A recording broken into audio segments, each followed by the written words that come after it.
Assalamualaikum warahmatullahi wabarakatuh dan salam sejahtera. Saya Nur Elisha binti Ibrahim bersiaran secara langsung untuk TV PSS Al-Fatih bersempena acara tahunan Pesta Buku Antarabangsa Kuala Lumpur yang telah berlangsung dari 27 Mei sehingga 1 Jun 2025. Acara ini juga turut diserikan lagi dengan seminar pengawas pusat sumber 2025 yang sedang berlangsung dengan meriahnya di PWTC Kuala Lumpur.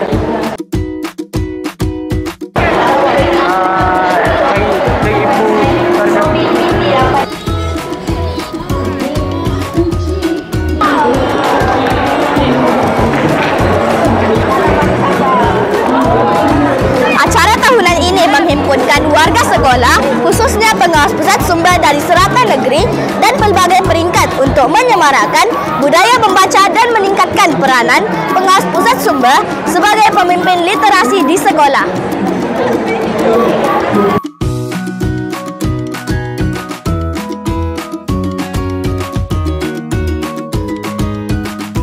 Hari ini kami berkesempatan bersama-sama CEO Syarikat Blinkbox dan Berhad, Encik Syaizul.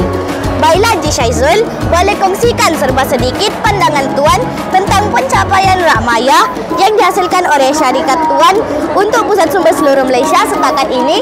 Alhamdulillah, kita baru saja merasmikan Rakmaya untuk semua sekolah. Kita nak semua sekolah sekarang ni boleh dapat akses kepada perpustakaan digital supaya adik-adik, semua murid-murid dapat baca dengan mudah.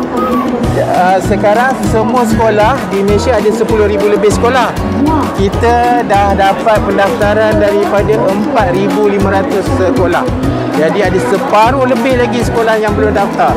Jadi mohon semua sekolah tolong daftar untuk dapatkan Rakmaya ni percuma sahaja.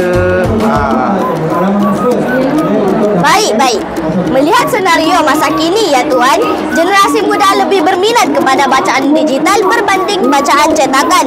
Jadi, apakah pandangan Tuan berhubung senario ini dan kesan terhadap industri perbukuan di Malaysia? Ya, pada pandangan saya, pembacaan di digital perlu ada sebab dia sekarang ni memudahkan kita. Semua orang ada telefon, semua orang boleh akses internet, jadi kita boleh baca melalui online. Tapi dalam masa yang sama, kita perlu juga buku fizikal.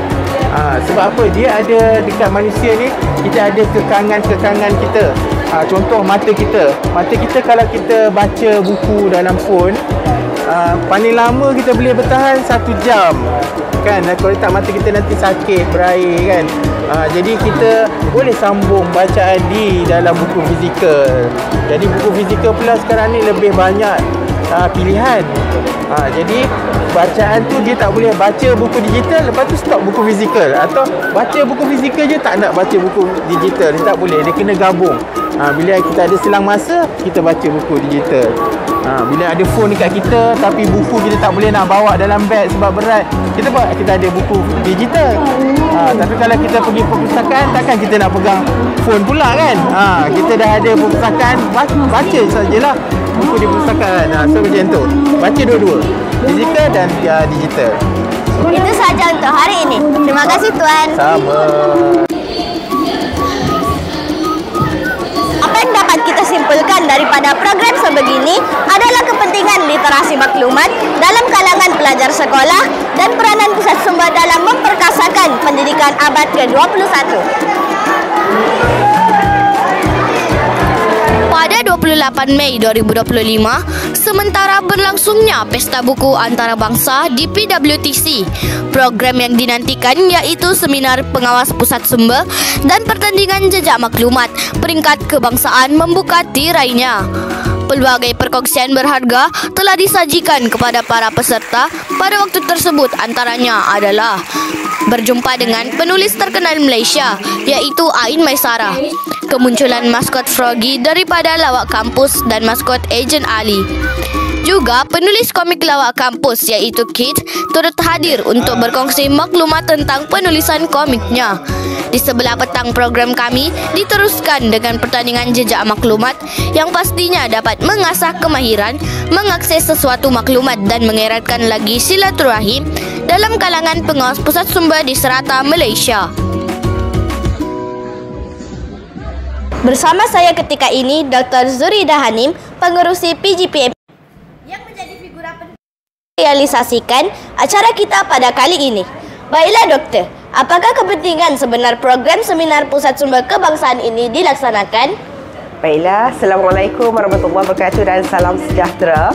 Untuk makluman, sebenarnya kita melaksanakan seminar pusat sumber ataupun MIFLA 3.0 bertujuan untuk memberi pendedahan kepada semua pengawas pusat sumber seluruh Malaysia berkenaan dengan peranan pengawas pusat sumber dan apakah yang pengawas-pengawas dapat laksanakan di peringkat sekolah masing-masing, kerana apa yang mereka dapat pada hari ini dapat memberi impak yang sangat besar untuk dibawa balik ke sekolah masing-masing. Jadi kita sangat mengharapkan kita melatih pemimpin-pemimpin cilik ini untuk mendapat input-input yang lebih bermakna dan dibawa balik untuk dilaksanakan dengan kawan-kawan, dengan guru-guru, dan diharapkan mereka juga dapat membantu negeri masing-masing untuk mengajak lebih ramai rakan-rakan di negeri masing-masing untuk bersama-sama membudayakan amalan membaca. Baik doktor. Melihat kepada acara pesta buku yang dihadiri oleh seluruh pelusuk warga Malaysia dan pengunjung dari luar negara, apakah harapan doktor selaku pengelola program terbesar ini? Sebenarnya kita mempunyai hasrat yang lebih jauh, wawasan yang lebih jauh, kerana kita tidak mahu seminar ini hanya tamat di sini, bertitik tolak daripada sini.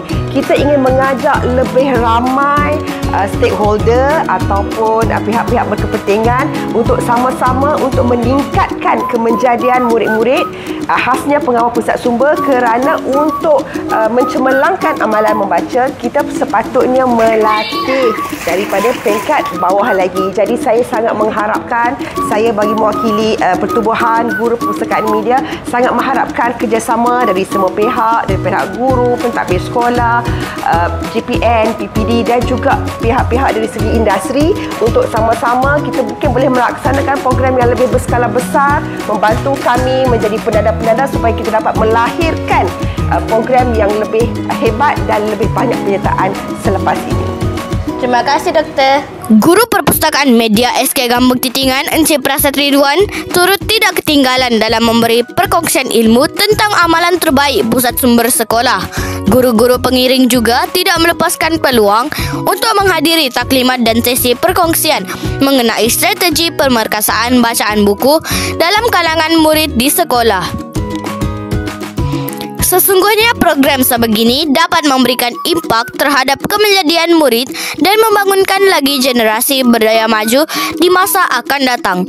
Tahniah kepada semua pihak yang terlibat dalam menjayakan program-program sebegini. Sekian daripada saya Nura Elisha binti Ibrahim melaporkan bersempena seminar pengawas pusat sumber Kelab Nilam dan Pesta Buku Antarabangsa bagi tahun 2025.